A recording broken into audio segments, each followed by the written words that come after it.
Elle a raison. Elle a raison. Mais vous exigez les hommes les... Après, c'est bien d'avoir des objectifs. Mon ami, ce dont tu es en train de parler, ça s'appelle des rêves. C'est totalement différent.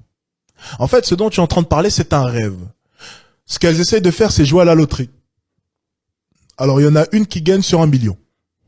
Même plusieurs millions, hein. Soyons tout à fait honnêtes. Voilà. C'est la loterie. C'est un rêve. Ça n'existe pas. Voilà. Ça s'arrête là. plus beaux. Tu peux pas exiger d'un homme qui gagne énormément d'argent et qui a une vie stable de t'accepter toi, qui a des troubles de la personnalité, qui a des problèmes comportementaux, qui ne gère pas ses émotions et qui n'est pas physiquement attirante. Ce qu'elle a dit à la fin, c'est très intéressant, qu'il y a des troubles comportementaux. C'est super intéressant.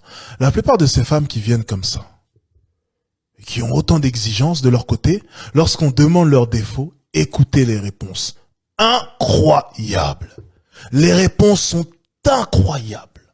Alors mon problème, c'est que les femmes en consultation, incroyable. Il y a des femmes, excusez-moi des termes, vous me connaissez, je mâche pas mes mots. Il y a des femmes, la trentaine passée, qui s'approchent de la quarantaine, avec 2-3 gosses qui se permettent encore d'avoir des exigences, et en plus de ça, d'être colérique, d'être hyper jalouse, de s'énerver pour rien, de ne pas aimer ceci, de ne pas aimer de ce... Mais, mon ami, es-tu conscient de ta situation?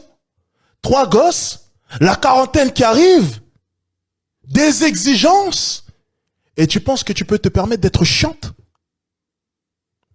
Les femmes vivent dans un monde qui n'existe pas.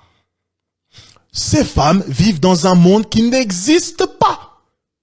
Et c'est d'ailleurs pour ça qu'en approchant la quarantaine, elles prendront le premier homme soja ou le premier homme de basse valeur qu'elles trouveront. Toutes leurs exigences vont tomber dans un ravin. Elles abandonneront leurs exigences. Mais ce que j'essaie de leur expliquer, c'est qu'il vaut mieux ouvrir les yeux le plus tôt possible. Ne pas attendre la trentaine passée pour se réveiller. Soyez conscient de qui vous êtes. Et si vous n'acceptez pas cette réalité, travaillez sur vous.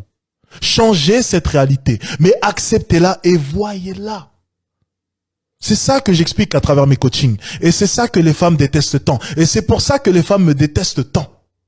Parce que je demande à des femmes de voir la vérité qu'on ne leur dit pas. Et des femmes viennent ensuite commenter et dire, il dit n'importe quoi. Je dis n'importe quoi? Pourquoi est-ce que toutes les femmes qui viennent ont 35 ans, plusieurs gosses, des exigences à chaque fois, plein de défauts et sont toujours célibataires? Posez-vous les bonnes questions. Si je dis n'importe quoi, pourquoi est-ce que les faits vont dans mon sens?